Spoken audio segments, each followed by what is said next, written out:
కాంగ్రెస్ కు తుక్కుగూడ సెంటిమెంట్. జనసేనలో Vijayawada west ticket కాక పల్నాడు జిల్లాలో గొలుసు దొంగల అరెస్ట్. ఓ గ్రామాన్ని పీడిస్తున్న విష జ్వరాలు. ఈ వార్తలన్నింటినీ ఇప్పుడు 30 సెకండ్స్ ఫుల్ న్యూస్ లో చూసేద్దాం.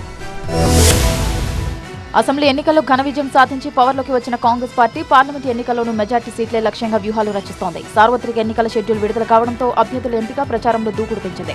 ఈ క్రమంలోనే తెలంగాణలో భారీ బహిరంగ సభ నిర్వహించేందుకు టీ కాంగ్రెస్ సిద్ధమవుతోంది. ఏప్రిల్ మొదటి వారంలో హైదరాబాద్ శివార్లోని తుక్కుగూడలో భారీ బహిరంగ సభ నిర్వహించాలని నిర్ణయించింది. ఈ సభకు ఏఐసీసీ చీఫ్ మల్లికార్జున్ ఖర్గే, కాంగ్రెస్ అగ్రనేత రాహుల్ గాంధీ హాజరు కానున్నట్లు కాంగ్రెస్ వర్గాలు వెల్లడించాయి. తుక్కుగూడ సభలోనే పార్లమెంట్ ఎన్నికల కాంగ్రెస్ మేనిఫెస్టోను మల్లికార్జున్ ఖర్గే విడుదల చేయనున్నట్లు తెలుస్తోంది. నిర్మల్ జిల్లా పెంబి మండలంలోని పసుపుల బ్రిడ్జిని మంత్రి సీతక్క పరిశీలించారు. గత వర్షాకాలంలో పసుపుల బ్రిడ్జి వరదలకు కొట్టుకుపోయింది. అప్పటి నుంచి నిర్మాణ పనులు పెండింగ్ లో ఉండడంతో చుట్టుపక్కల గ్రామాల ప్రజలు తీవ్ర ఇబ్బందులు పడుతున్నారు. దాంతో విషయాన్ని ఆదిలాబాద్ జిల్లా ఇన్ఛార్జి మంత్రిగా ఉన్న సీతక్క దృష్టికి తీసుకెళ్లారు స్థానిక నేతలు. ఈ క్రమంలో నిర్మల్ జిల్లా పర్యటనలో పసుపుల బ్రిడ్జిని పరిశీలించారు. అధికారులతో ఫోన్ లో మాట్లాడి వివరాలు అడిగి తెలుసుకున్నారు. ఇన్నాళ్లుగా బ్రిడ్జి నిర్మాణానికి ఎందుకు చర్యలు తీసుకోలేదని ప్రశ్నించారు మంత్రి సీతక్క. గతంలో బ్రిడ్జి నిర్మాణానికి 5 కోట్లు కేటాయించినట్లు అధికారులు చెప్పడంతో మరోసారి టెండర్లు ఖరారు చేయాలని ఆదేశించారు.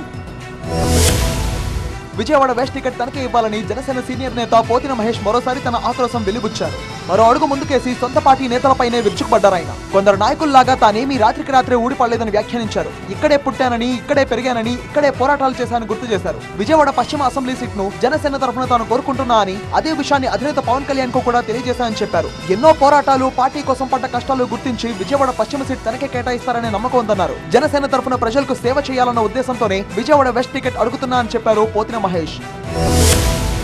కాకినాడ జిల్లా ముమ్మిడివరం వైసీపీ ఎమ్మెల్యే పొన్నాడ సతీష్ కు నిరసన సగ తగిలింది. తాళ్లరేవు మండలం చొల్లంగిలో ఎన్నికల ప్రచారానికి వెళ్లిన ఎమ్మెల్యే పొన్నాడ సతీష్ ను అక్కడి గ్రామస్తులు అడ్డుకున్నారు. సాల్ట్ భూముల సమస్యలపై 2 నెలలుగా ఆందోళన వ్యక్తం చేస్తున్నా ఎందుకు పట్టించుకోలేదని నిలదీశారు. ఎన్నికలు రావడంతో ఓట్లు అడిగేందుకు వచ్చారా అంటూ ప్రశ్నించారు. ఓట్ల కోసమే గుర్తొచ్చామా అంటూ నిరసన తెలపడంతో సమాధానం చెప్పలేక అక్కడి నుంచి వెళ్లిపోయారు ఎమ్మెల్యే పొన్నాడ సతీష్. ఇక ఎమ్మెల్యేను నిలదీసిన గ్రామస్తులపై ఆయన అనుచరులు, వైసీపీ కార్యకర్తలు ఆగ్రహం వ్యక్తం చేశారు. అయితే ఎమ్మెల్యేను అడ్డుకున్న వారికి వైసీపీ నేతలు వార్నింగ్ ఇవ్వడంపై గ్రామస్తులు మండిపడ్డారు. ఎమ్మెల్యే అనుచరులు దౌర్జన్యంగా వ్యవహరించడంపై వచ్చే ఎన్నికల్లో గుణపాఠం తప్పదని చొల్లంగి గ్రామస్తులు హెచ్చరించారు.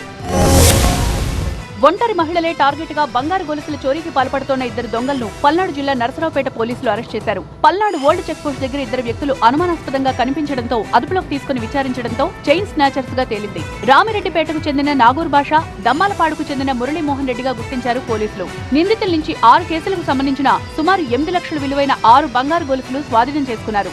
నాగూర్ బాషా 15 కేసుల్లో నిందితుడిగా ఉన్నాడని, అతను దొంగిలించిన వస్తువులు అమ్మి పెట్టేందుకు సహకరించడంతో మురళీమోహన్ రెడ్డి పైన కేసు నమోదు చేసినట్లు పోలీసులు తెలిపారు. వనపర్తి జిల్లా మదనపూర్ మండలం దంతనూరు గ్రామాన్ని విష జ్వరాలు పీడిస్తున్నాయి. నెల రోజులుగా 200 మంది గ్రామస్తులు విష జ్వరాలతో ఇబ్బందులు పడుతుండడం ఆందోళన కలిగిస్తోంది. అందులోనూ 50 మంది మంచం పట్టడంతో స్థానికులు భయాందోళనకు గురవుతున్నారు. ఇక దంతనూరు విష జ్వరాలపై వైద్య శాఖ అధికారులు అప్రమత్తమయ్యారు.